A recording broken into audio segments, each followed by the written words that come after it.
दोस्तों एक महिला थी जिसकी उम्र लगभग 40 साल के आसपास होती है।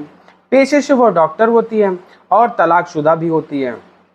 वह जो है एक हॉस्पिटल में काम करती थी और जिस हॉस्पिटल में काम करती थी दोस्तों, वो जो है एक दिन वो अपने हॉस्पिटल जाती है और देखती है वहाँ जो है एक नया नया लड़का आया हुआ होता है काम करने, जो है साफ सफाई वगैरह जो भी होता है।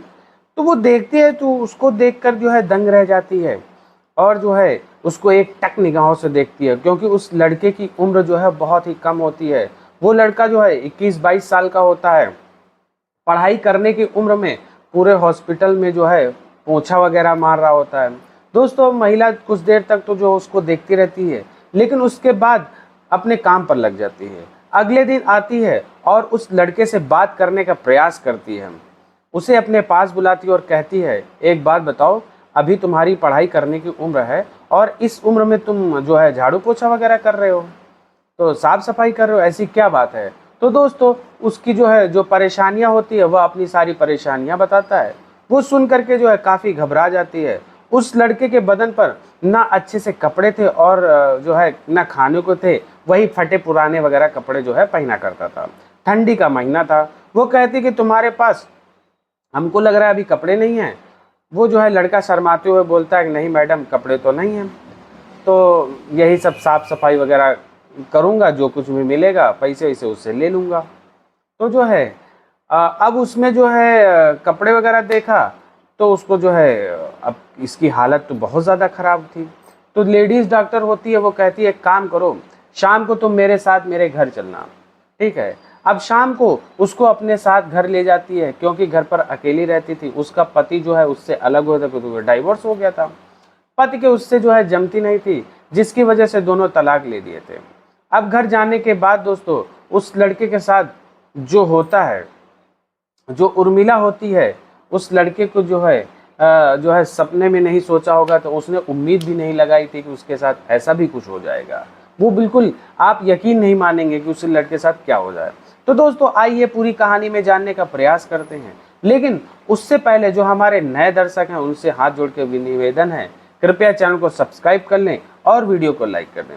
और दोस्तों कहानी सुनाने का प्रयास हमारा जो है किसी की भावनाओं को ठेस पहुंचाना नहीं है, बल्कि जो है कहानी सुनाने का उद्देश्य ये है कि आप लोग सुने और सोचे समझे और उससे सीख लें। ठीक है दोस्तों, तो चलिए दोस्तों बिना टाइम गवाए जो है कहानी की शुरुआत करते हैं।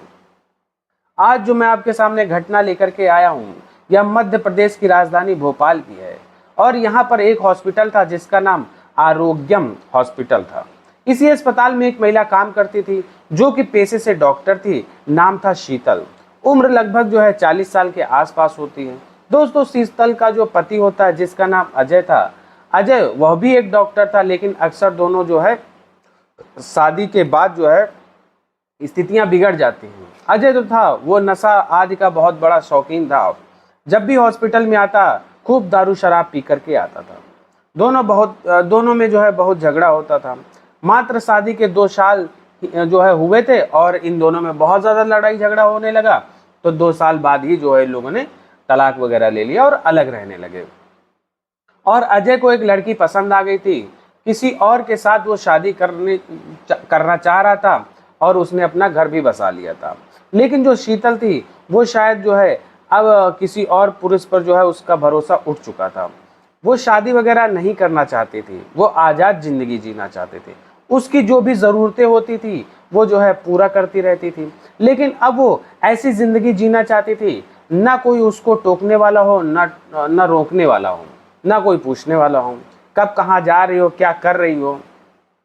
तो दोस्तों कहीं ना कहीं तलाक लेने के बाद उसकी जो ज़िंदगी थी वो जो है बढ़िया चल रही थी। ठीक है दोस्तों, अब किसी प्रकार की कोई दिक्कत नहीं थी, कोई तकलीफ नहीं थी। पैसे भी उसके पास बहुत होते हैं क्योंकि वो डॉक्टर थी। ठीक है, आलीशान घर था, सब कुछ बहुत अच्छा था। सिर्फ जिस रात अकेली रहती थी तो उस रात में जो है उसे एहसास होता था कि उसके साथ कोई भी हो और उसके बच्चे भी हों, ठीक है, ताकि उसका मन भी लगा रहे। लेकिन ऐसा कोई व्यक्ति नहीं था जो उसके साथ जो है ढेर सारी बातें कर सके और वो अपने मन की बात कर सके और उसको जो है थोड़ा बहुत सुकून मिले। शीतल को बस यही कमी खल रही होती है, लेकिन हमेशा शीतल उसको जो है भगवान का आशीर्वाद या कुछ समझ करके जो है टाल दिया करती थी। क्योंकि जब अपने पति के बारे में सोचती थी उसको यही लगता था कि इससे अच्छा यही ज़िंदगी है, क्योंकि उसका पति जो अजय था उसे बहुत मारता पीटता था। बेशक दोनों डॉक्टर थे, लेकिन पता नहीं किस टाइप का वो बना हुआ था, उसके ऊपर शंका करता था, क्योंकि शीतल जो थी वो थोड़ा सा जो है कपड़े वगैरह मॉडर्न टाइप के पहना करती थी, कपड़े कुछ अलग टाइप के पहना करती थी। जो उसके रहन सहन थे वो मॉडर्न टाइप के थे। लड़कों से बात करना, दोस्त बनाना, इन सब चीज़ों की वो बड़ी शौकीन थी, जिसके चलते जो है अजय जो है इसको समझ में नहीं आता ये सब चीज़ें। उसको लगता है कि वो किसी से बात ना करे, फर्जी बात करने क्या मतलब है, कपड़े वगैरह जो है थोड़ा सा सही से पहने, मॉडर्न कपड़े ना पहने, है ना। उसको ये सब यही लग रहा था, क्योंकि उसकी पत्नी एक सभ्य डॉक्टर की तरह रहे, जो उसका काम है वह काम करे, उसके बाद घर आए और घर पे जो पति है उससे प्रेम करे, आपस में बात करे, बस यही वो चाहता था। लेकिन इसका जस्ट उल्टा था। शीतल के अंदर जो है कुछ अलग टाइप का ही कुछ था। उसके अंदर शुरू से जो है एक जो है अलग ही टाइप का फैशन था उसके अंदर। दिल की लेकिन बहुत अच्छी थी। गरीबों की या कोई भी भिखारी मिल जाता, जैसे कि हॉस्पिटल जा रही हो, कोई मिल जाता था भीख मांगते हुए, चाहे वो बच्चा हो, लड़का हो, बूढ़ा हो, सबको जो है वो पैसे दे दिया करती थी। उनको साफ साफ कहती थी कि अभी तुम्हारी पढ़ाई लिखाई की उम्र है, जाओ पढ़ो, ठीक है, ये सब करना गंदी बात है, उन्हें समझाती थी। दोस्तों एक दिन वो जो है हॉस्पिटल पहुंचती है, सुबह का टाइम था, ठंडी का महीना था, लगभग 10 बजे के आसपास का समय हो रहा होता है। हॉस्पिटल जब पहुंचती है तो देखती है लड़का नया नया हॉस्पिटल में काम करने आया है, जो कि झाड़ू पोछा का काम कर रहा है, पोछा लगा रहा होता है। उम्र भी जो है ज़्यादा नहीं होती है, लगभग 20-21 साल के आसपास होती है। उसको देखकर शीतल थोड़ी देर के लिए रुक जाती और उसको देखने लगती है। देखने का कारण यह था, उसके जो कपड़े थे ठंडी के महीने में जो है केवल एक ही शर्ट थी, एक ही पैंट थी, वो भी जो है फटे पुराने पहने हुए है। उसको लगने लगा कि लड़का काम कर रहा है, इसको ठंड नहीं लग रही क्या? जब सारे लोग जो है ठंडी से कांप रहे हैं, शीतल खुद भी जो है ठंडी में इतने सारे कपड़े पहन करके आई है और अपनी कार में आई है, उसके बावजूद भी उसको दोस्तों ठंड लग रही है। लेकिन उसका जो है वहाँ दिमाग हटा करके जो है अपने केबिन में चली जाती है, वो इग्नोर करके चली जाती है, अपना काम करने लगती है। और किसी काम से फिर घंटों बाद वो बाहर निकलती है और देखती है वो लड़का जो है उसी हालत में है और उससे रहा नहीं जाता है। उस लड़के को अपने पास बुलाती है और वो बुला करके कहती है इधर आ। वह लड़का आता है, उससे उसका नाम पूछती है तो वो कहता है मेरा नाम सोहन है। तो कहती है एक बात बताओ, तुम्हारी जो है पढ़ाई लिखाई की उम्र है और तुम इस उम्र में ये सब कर रहे हो, ऊपर से तुम्हारे पास कपड़े भी नहीं हैं और फटे पुराने कपड़े पहने हो, तुम्हें और इतनी ठंड है और तुम्हें ठंड नहीं लग रही क्या? वो जो है ये सब सुन के जो है लड़का शर्मा जाता है और कहता है कि नहीं, कपड़े नहीं है मेरे पास, मैं थोड़ा सा जो है ऐसे ही आ गया हूँ अचानक से। अपनी गरीबी को उसके सामने जो है झलकाना नहीं चाहता था, क्योंकि जो मैडम थी वो सूट बूट में थी, बहुत अच्छे कपड़े पहनी हुई थी, महंगे महंगे कपड़े पहने हुए थे। इस वजह से वो शर्मा जाता है और जो है वो मैडम कहती है कि अगर कपड़े ना हो तो मार्केट से कपड़े ले लो और ठंडी का महीना चल रहा है, अच्छे से रहो, अगर ठंड लग जाएगी तो जो है तुम बीमार पड़ जाओगे, ऐसी क्या मजबूरी हो जो तुम यह काम कर रहे हो। वो कहता है कि मैडम जो है मैं बहुत मजबूर हूँ, मैं क्या बताऊँ आपसे। यह बात सुन करके वो थोड़ा रुक जाती है और कहती है कि ठीक है, एक काम करो, फटाक से अपना काम निपटा लो, मैं भी थोड़ा काम करके जो है कर लेती हूँ और तुम मुझे बस 10 मिनट बाद मेरे केबिन में मिलो। वो कहता है कि ठीक है मैडम। शीतल जिस काम के लिए जा रही थी वह काम निपटा करके 10 मिनट बाद वापस आती है अपने केबिन में और अपना काम कर रही होती है। तो तभी अचानक यह लड़का जो है आने के बाद इसकी हिम्मत नहीं पड़ रही होती कि यह डायरेक्ट कमरे के अंदर प्रवेश कर जाए। वो जो है दरवाजा खोलता है और उससे झांक रहा होता है। दोस्तों शीतल जो थी वो कुछ ज़्यादा पढ़ी लिखी थी और वो काम कुछ अलग ही टाइप का कर रही थी, मेडिसिन वगैरह के रिपोर्ट वगैरह सब देख रही थी। तो वो जो है झांक रहा होता है, लगभग 5 मिनट बाद खड़ा रहता है। शीतल की नज़र उसके ऊपर नहीं पड़ी।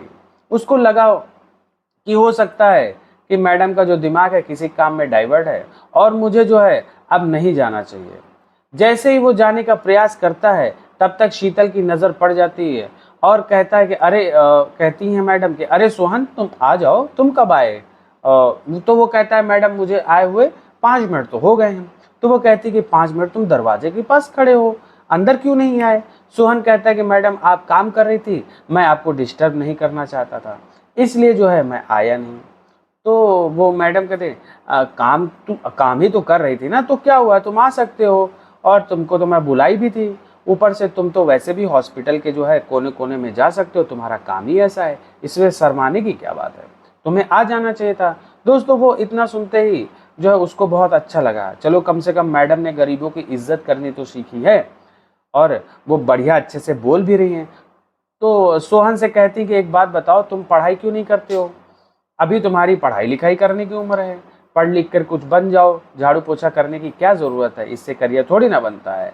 आज जो है यहाँ करोगे, कल वहाँ करोगे, मान लो तुम्हें जो है अगर 5-6 हज़ार रुपया पा ही जाओगे तो क्या हो जाएगा, इससे तुम्हारी ज़िंदगी थोड़ी नहीं गुजरने वाली है। पढ़ लिख जाओगे तो आगे बढ़ जाओगे, कुछ नया करोगे, कुछ बिजनेस वगैरह करोगे, और ऐसी क्या मजबूरी है जो तुम ये सब कर रहे हो। सोहन के ऊपर जो है कष्टों का पहाड़ था, वो सब जो है एक एक करके खोलने लगता है। सोहन बताता है कि मेरे पिताजी और मेरी माताजी, जो मेरे पिताजी बहुत दारू पीते हैं और मेरी माताजी है जो है उनको बहुत मारते हैं। मेरी 3 बहनें हैं जो कि जो है ऐसे इसी सब काम करती हैं, किसी के घर में झाड़ू पोछा और खाना पीना यही टाइप के काम करती हैं, और हम लोग जो है पढ़ नहीं पाए। इसी कारण से पढ़ने में मेरा भी मन जो है बहुत लगता था, मैं चाहता था कि मैं पढ़ लिख कर कुछ बन जाऊं, लेकिन जब मैं पढ़ने जाया करता था तो मेरे पिताजी मम्मी को बहुत मारते थे और कहते कि बच्चों को जन्म दिए हो, इनको नौकरी पर भेजो, इनसे काम करवाओ, इन लोगों को पढ़ाई के लिए क्यों भेज रही हो, पढ़ लिख के क्या करेंगे, इस समय जो है अपना समय बर्बाद कर रहे हैं, इससे अच्छा कोई काम करेंगे, पैसे कमाएंगे। मेरे जो पिताजी हैं बहुत दारू पीते हैं, मेरी माँ की जो है हालत जो है बहुत बेकार है। हम लोग जितना भी कमाते हैं, जिस दिन पैसा लाते हैं और कितना भी बचाने का प्रयास करो, लेकिन मेरे पिताजी वो पैसा छीन लेते हैं, और जब तक पैसा रहता है खूब दारू पीते हैं, जुआ खेलते हैं, दोस्तों को भी खूब पिलाते हैं, जब तक पैसा रहता है खूब उड़ाते हैं, और जब पैसा खत्म हो जाता है तो हम लोग को मारते हैं और पैसा जो है कहते जाके काम करो। यही मेरी मजबूरी है, इसी वजह से जो है मैं काम कर रहा हूँ। हम लोग ना कपड़ा ले पाते हैं, ना ढंग का खाना खाते हैं। तो दोस्तों जैसे ही कहानी शीतल सुनती है उसकी आंखों से आंसू आने लगते हैं, उसे यह लगने लगा कि गरीबी भी बहुत बेकार चीज़ होती है। आज उसने गरीबी को बहुत नज़दीक से देखा था। वो अच्छे जो है घरों में पली बड़ी थी, पढ़ लिख करके डॉक्टर बनी थी, पैसे की कोई कमी नहीं थी। उसे जो है कभी इन चीज़ों का एहसास ही नहीं हुआ कि जो उसका हृदय था बहुत ही कोमल था, वो इन सब चीज़ों में जो है इंटरेस्ट भी रखती थी। तो उसने कहा कि ठीक है, घबराओ मत, अगर तुम पढ़ना चाहते हो। तो कहता है कि हाँ, अब पढ़ाई लिखाई में तो मेरा मन नहीं लगता है, क्योंकि मुझे पढ़ाई जो छोड़े हुए 2 साल के आसपास हो गया। तो वो कहती है अगर तुम्हें पढ़ने का उम्र है, अगर तुम्हें पढ़ने का मन है तो पढ़ाई भी करो, और जो खर्चा होगा मैं तुम्हें दूंगी। रही बात कपड़े लत्तों की, तुम उसकी टेंशन मत लो, मैं तुम्हें कपड़े भी दिलवा दूंगी, अच्छे से रहो। ठंडी का महीना है, तुम्हारे पास कपड़े भी नहीं है। उसे जो है ढेर सारा आश्वासन देती है और कहती है कि आज शाम को जब मैं घर चलूंगी तो तुम मेरे साथ घर चलना। इतना ही सुनते जो है सोहन था वो तैयार हो जाता है, कहता है कि ठीक है मैडम, मैं आपके साथ चलूंगा। दोस्तों पूरा दिन शीतल काम करती है और काम करने के बाद शाम को लगभग 7:30 बजे वहां से निकलती है, और जब निकलती है तो भूलती नहीं है कि सोहन को साथ ले जाना।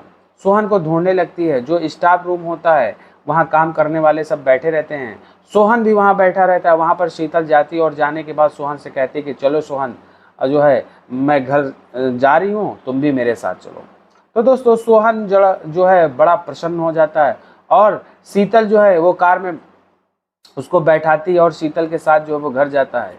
जब घर के सामने कार रुकती है तो सोहन की आंखें फटी की फटी रह जाती हैं। एक आलीशान बंगला और बड़ा घर का गेट लगा होता है, सामने कुछ लिखा हुआ था, बस शीतल का नाम लिखा हुआ था। दोस्तों जैसे ही गाड़ी वहां पहुंचती है, शीतल के घर में ना तो कोई सिक्योरिटी गार्ड था और ना ही कोई काम करने वाला था, सिर्फ एक महिला थी जो कि खाना वाना बना करके जो है वो जाया करती थी। और कभी कभी जो है शीतल का मन करता था तो शीतल जो है अक्सर ज़्यादातर बाहर ही खाना खाया करती थी, तो उसके जो है ऑर्डर वगैरह आ जाते थे खाना वगैरह के।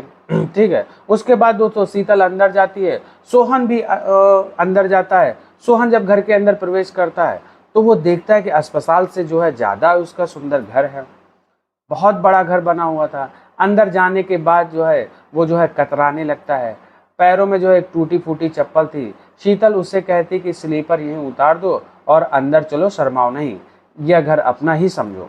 शीतल उसे अच्छे से ले जाती है, उसे जो है सोफे पर बिठाती है, अंदर शीतल जाती है, चाय वगैरह बनाती है और ला करके इसे देती है, खुद भी पीने लगती है। दोनों बैठ करके चाय पीते हैं और बातें करने लगते हैं। चाय खत्म होती है, उसके बाद शीतल कहती कि सोहन एक काम करो, तुम मेरे साथ चलो, मेरी एक अलमारी है, उसको थोड़ा सा जो है इधर खोलो चल के, और उसमें कपड़े वगैरह हैं, मैं निकाल करके तुम्हें दे दूंगी। तो सोहन जो है अब कहता है कि नहीं मैडम मुझे कपड़े मत दो। वो कहती है कि फालतू की बातें मत करो, मेरे पास कपड़े रखे हुए हैं और कोई पहनता भी नहीं है, चलो मैं तुम्हें दे देती हूँ। तो दोस्तों उसको लेकर के जाती है एक अलमारी की तरफ, और बहुत सुंदर सुंदर महंगे महंगे कपड़े होते हैं। तो जो है अपनी पूरी जिंदगी में सोहन ने ऐसा कपड़ा देखा तक नहीं होगा, और ना ही इतने कीमती जो है उन्हें छुआ भी होगा। उसे उठा करके लगभग जो है दर्जन जोड़ी कपड़े देती है और कहती कि तुम यही कपड़े पहनोगे, और कोई चीज़ चाहिए तो निसंकोच तुम मुझसे मांग लिया करना। वो कहता है कि नहीं मैडम, आपने जो दे दिया है यही मेरे लिए बहुत है। तो वो कहती है ठीक है। उससे कहती है कि सोहन एक काम करो, आज मत जाओ, यहीं पर रुक जाओ, साथ में हम लोग कल काम पर चलेंगे। तो सोहन कहता है कि फिर मुझे जो है माँ को फ़ोन करके बताना पड़ेगा। नहीं, माँ जो है परेशान होगी, रात को फिर पप्पा आ जाएगा और दारू पीकर फिर मारेगा। ठीक है। तो जो है पता नहीं लड़का कहाँ चले गया। तो शीतल कहती कि ठीक है एक काम करो, अपनी मम्मी का नंबर दो, मैं बता दूंगी कि सोहन जो है अपनी कि मेरे साथ ही रुका है। तो जो है सोहन अपनी मम्मी का नंबर देता है, शीतल फ़ोन मिलाती है और उससे उसकी मम्मी से बात करती है और कहती है एक बात बताओ, तुम्हारा बेटा जो है पढ़ने की उम्र है और इससे तुम काम करवा रहे हो, तुम्हें शर्म नहीं आती है? बच्चों को पढ़ाओ लिखाओ, पढ़ लिख करके हो सकता है तुम्हारा जो है सहारा बने और तुम्हारी गरीबी जो है मिटाएं। ठीक है, तो अच्छी नौकरी मिल जाएगी तो गरीबी हट जाएगी। क्या तुम लोग जो है ऐसे ही गरीब रहना चाहते हो? तो उसकी माँ वो रोने लगती है, सारे दुख दर्द बताती है, सारी कहानियाँ बताती है जो सोहन ने बताया था। कहीं ना कहीं अब सोहन की बातों पर जो है भरोसा हो चुका था। वो कहती कि ठीक है कोई बात नहीं, जैसा चल रहा है वैसा चलने दो। अगर सोहन पढ़ना चाहता है तो मैं इसकी पढ़ाई का देखभाल उठाऊंगी, खर्च उठाऊंगी और देख रेख भी करूंगी। ऊपर से मैं जो है आपको जो है एक फ़ोन इसलिए किया हूँ ताकि सोहन आज मेरे साथ मेरे घर पर ही रुकेगा, घर नहीं जाएगा, परेशान मत होना। तो कहती है ठीक है मैडम, जैसा आप कह रही हैं वैसा ही होगा, हमको कोई दिक्कत नहीं, हम हर चीज़ के लिए तैयार हैं। दोस्तों कहीं ना कहीं उसकी माँ थी वो भी बहुत अच्छी थी और सौभाग्य की बहुत अच्छी थी। उसका जो स्वभाव था वो बहुत ही अच्छा था उसकी माँ का। उसके बाद जो सोहन था वो वहीं रात रुक जाता है। सोहन और इन दोनों में जो है बहुत सारी बातें होती हैं। पति के तलाक होने के बाद कहीं ना कहीं जो शीतल थी वो जो है थोड़ा बहुत ड्रिंक वगैरह भी लेने लगी थी, क्योंकि रात को जब भी आती थी दिन भर के काम से थकान वगैरह करके जो है थकान मिटाने के लिए थोड़ा सा ड्रिंक ले लिया करती थी और जाती थी 2 पैक ले लेती थी और खाना वगैरह खा लेती थी, ऑनलाइन मंगवाती थी, ऑर्डर करती थी। ऑर्डर वाला आता है, खाना वगैरह दे करके चला जाता है। उस रात जो है खाना सोहन के लिए भी आता है और इनके लिए भी आता है। सोहन भी खाना खाता है, यह भी खाते हैं और उसके बाद दोस्तों सब सोने चले जाते हैं। अब जो है बिस्तर पर अगले दिन सुबह होती है, दोनों उठ करके तैयार होते हैं। तैयार होकर के शीतल थी उसको जो है सबसे पहले गाड़ी में बिठाती है और जो फटे पुराने कपड़े थे उससे कहती कि ये कहीं फेंक दो जाके, ठीक है, इतने सारे मैंने तुम्हें नए कपड़े दिए हैं और जाके उनको पहनो जाके। तो जो है फिर वो अच्छे अच्छे कपड़े जो है पहन करके आता है और फिर उसके बाद जो फुटवियर की एक दुकान होती है वहाँ जा करके अच्छा सा जूता खरीद कर दे देती है उसको, और उसको एक कोचिंग सेंटर ले जाती है जहाँ पर उससे कहती है कि तुम यहाँ पर जो है एडमिशन तुम्हारा मैं कराऊंगी और तुम्हें यहाँ पढ़ने आना है आज के बाद, ठीक है, आज के बाद तुम्हें काम पर जाने की कोई ज़रूरत नहीं, जितनी तनख्वाह तुम्हें वहाँ मिलती है उतनी तनख्वाह मैं तुमको यहाँ दूंगी। तुम्हारा काम यह रहेगा कि तुम जो है मेरे घर पे रहो, मेरे घर की देख रेख करो और जो है साथ में पढ़ाई करो। यह सुनने के बाद जो है वो जो लड़का होता है काफ़ी ज़्यादा खुश होता है, चलो कम से कम नौकरी भी है, पैसा भी मिलेगा और साथ साथ में टाइम मिल रहा है पढ़ने का, उसमें क्या बुराई है।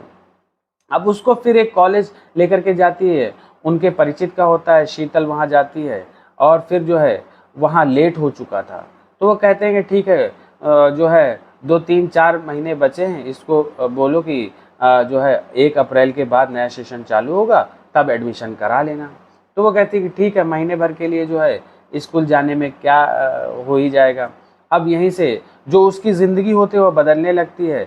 उसके पीछे जो है जितना पैसा लगता था वो पूरा खर्च केवल शीतल ही करती थी और शीतल का स्वभाव देख करके सोहन था उसको भी लगने लगा कि अब मुझे पढ़ना चाहिए, अगर कोई मेरा सहारा बन रहा है, मदद कर रहा है तो मुझे भी समय गंवाना नहीं चाहिए। ना ही जो है मुझे अपना खेल कूद में टाइम बर्बाद करना चाहिए। मेरे पिता भी कैसे हैं, मेरी माँ कितनी मुसीबतें उठा रही है, 3 बहनें हैं, और पढ़ लिख के अगर मैं कुछ बन जाऊंगा तो घर परिवार की जो स्थिति है वो सुधर जाएंगी, नहीं तो सब लोग जो है इधर उधर झाड़ू पोछा बर्तन धोना यही सब करते रहेंगे। ठीक है, ऐसे ही ज़िंदगी कटती रहेगी। तो जो है नौकरी मिलेगी सिक्योरिटी गार्ड की, साफ सफाई करने की, अच्छी जॉब नहीं मिलेगी, इससे अच्छा है कि मैं पढ़ लूँ। दोस्तों वह जो है अब वह पढ़ने लगता है। अब उसकी भी ज़रूरत की किताबें सब शीतल वगैरह दिलवा देती थी, कोचिंग भी लगवा दी थी, और उसे एक साइकिल भी खरीद दी थी। साइकिल से कोचिंग जाए, स्कूल जाए, उसकी जो है पूरी तरीके से दोस्तों ज़िंदगी जो है शीतल के हाथों में आ जाती है, और शीतल उसकी ज़िंदगी संवारने का पूरा प्रयास करती है, और वो भी मन लगा के जो है पढ़ता रहता है। शीतल जब भी आती वो घर में मिलता, जो है कोचिंग में अपना आकर के पढ़ाई वगैरह करता, खाना पीना खाता, उसका पूरा इंतजाम वो कर देती थी। जो खाना पीना बनाने वाली आती थी उसको जो है कंटिन्यू कर देती है, तुम आओ सुबह भी खाना बनाओ और शाम को भी बनाओ, क्योंकि जो है दिन में यह रहता था। उसके बाद दोस्तों सोहन की भी जिंदगी पूरी तरीके से बदल जाती है। अब सोहन जो है खूब मेहनत करता है, और जो है समय फालतू बर्बाद नहीं करता है। लगभग 3 साल का समय बीत जाता है, यह तैयारी कर रहा होता है। तैयारी के साथ साथ दोस्तों इसका एग्ज़ाम लग जाता है। एक फॉर्म भरा होता है कि एसएसपी सीजीएल का। दोस्तों अब जो है एसएससी सीजीएल की भरपूर तैयारी करता है, खूब मेहनत करता है। उसके बाद दोस्तों इसकी जो एडमिट कार्ड होता है वो आ चुका होता है, और पेपर देने जाता है, जिसका पेपर जो है ग्वालियर में होता है। ग्वालियर में पेपर देता है, और फिर उसके बाद रिजल्ट आता है। तो रिजल्ट देख करके काफ़ी ज़्यादा प्रसन्न होता है, क्योंकि जो शीतल मैडम होती हैं वो भी खुश होती हैं, क्योंकि इसका जो भी श्रेय था वो जो है सब शीतल मैम को ही जाता था। अब दोस्तों ये जो है मेहनत एक दिन रंग लाती है, और सच्ची में लाती है। उसको जो है दोस्तों जब रिजल्ट आए, रिजल्ट में ये पास हो जाता है, और उसकी जो है नौकरी जो है पक्की हो जाती है। दोस्तों अब इसको लगने लगा कि हम जो है भविष्य की सीढ़ी पर पैर रख चुके हैं, अब धीरे धीरे करके इसमें चढ़ना है, जल्दबाजी में नहीं चढ़ूंगा, हो सकता है पैर फिसल जाए और मैं गिर जाऊं। अब धीरे धीरे अपनी मंजिल तक पहुंच जाऊंगा। यह दिन रात जो है खूब मेहनत करता है, खूब पढ़ाई करता है, और मन लगाकर जो है लगा रहता है। लगभग 1 साल का समय जो है और मिलता है, और फिर उसके बाद जो है इसका मेंस आता है, मेंस का एग्ज़ाम देता है। इस बार इसका जो मेंस होता है लगभग सतना के आसपास सेंटर जाता है, और फिर जो है ये मेंस देता है। उसके 4 महीने बाद रिजल्ट आता है। रिजल्ट आने के बाद यह देखता है कि अच्छे नंबरों से पास हो गया है।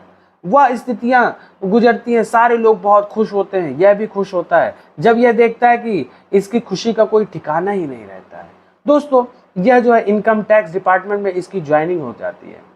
जैसे ही अपना ज्वाइनिंग लेटर देखता है, सिलेक्शन लेटर देखता है, बहुत खुश हो जाता है।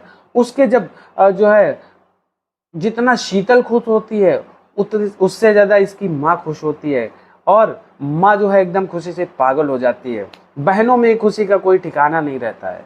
यह जो है अपना जो रिजल्ट होता है उसको लेकर के जब शीतल के पास पहुंचता है तो शीतल को देख करके खूब रोने लगता है, उसके पैरों में गिड़गिड़ाने लगता है, और जो है लगभग 10 मिनट तक जो है उसके पैरों से उठता नहीं है।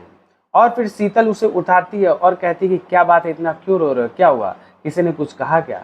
तो वो कहता है कि जो हाथ में मैं रिजल्ट लेके आया हूँ, आज मैं यहाँ तक पहुँचा हूँ सिर्फ आपकी देन है। अगर आप उस दिन जो है अस्पताल में कूड़े कचरे से मुझे उठा करके नहीं लाती तो मैं जो है यहाँ पर नहीं होता, मैं आज भी जो है झाड़ू पोछा कर रहा होता किसी कोने में, किसी कहीं दूसरी जगह पे। शीतल जो है समझ नहीं पा रही थी कि ये कहना क्या चाह रहा है। शीतल कहती कि साफ साफ बताओ क्या हुआ। वो कहता है कि इसको पढ़ो। जब शीतल पढ़ती है तो उसकी आंखों में आंसू आ जाते हैं, उसको गले लगा लेती है, कहती कि सच में तुमसे यही उम्मीद रखी थी मैंने, और तुम मेरी उम्मीदों पे जो है खरे उतरे हो। तुम्हारी जगह और कोई होता तो जो है पैसे खर्च करता और उसका दुरुपयोग करता, पढ़ता लिखता नहीं, और वो जो है ऐसे लोफड़पंथी में घूम सकता था। लेकिन तुमने जो है हिम्मत जताई, तुमने मेहनत किया, और तुमने अपने लक्ष्य को प्राप्त किया। यह मुझे बहुत अच्छा लगा कि मैंने बरसों पहले जो पेड़ उगाया, जिसका बीज मैंने बोया था, आज जो है वो वृक्ष जो है फल दे रहा है। मुझे बहुत अच्छा लगा। और तुम जिंदगी में अपने खुश रहो, जहाँ भी रहो, अपने परिवार का ख्याल रखना। कभी भी जो है ये बात याद रखना, कभी जो है किसी के पैसों के, किसी गरीब को जो है मजाक मत उड़ाना। अमीर को अमीर समझना, गरीब को बेशक गरीब समझना, क्योंकि तुम उस जगह से उठ कर के आए हो जहाँ से जो है आसान नहीं होता है कि ऊपर पहुंचना, तुम्हें दूर दूर तक कोई उम्मीद नहीं थी। शीतल की यह बात सुनकर के वो रोने लगता और कहता कि मैडम कभी नहीं, ऐसा मैं नहीं करूँगा, मैं एटीट्यूड नहीं दिखाऊंगा, मैं हमेशा गरीबों की इज्जत करूँगा। तो दोस्तों आपको भी मैं कभी नहीं बोलूँगा आपने मेरी स्थिति सुधार दी, मेरे परिवार की स्थिति सुधार दी, और मैं जो भी गरीब होगा मैं उसको बहुत इज्जत दूंगा, और जितना मेरा सहयोग हो सकेगा मैं उसको सहयोग करूँगा। तो दोस्तों वह पल इतना जो है अच्छा होता है, इसकी जो स्थितियाँ होती हैं वो एकदम से बदल जाती हैं। ठीक है दोस्तों, और वो अक्सर डेली उसका नियम था शीतल मैडम से बात करना, 10 मिनट 5 मिनट तक शीतल मैडम से बात करता था, और कहीं ना कहीं चलो वो कहती थी काम पर जा रही हूँ। उसके बाद जो है अपनी फैमिली की तरह, गार्जियन की तरह प्रेम करता था। और दोस्तों समय बीतता है, सोहन की शादी होती है। शादी में सब लोग जो है आते हैं, पूरी शादी जो है नए नए जो है तरीके से हो रही होती है। वो शीतल होती है, शीतल के माध्यम से शादी कराई जाती है। इस तरीके से सोहन की जिंदगी बदल जाती है। दोस्तों बहुत कम लोग होते हैं जो गरीबों को आगे बढ़ाने का प्रयास करते हैं।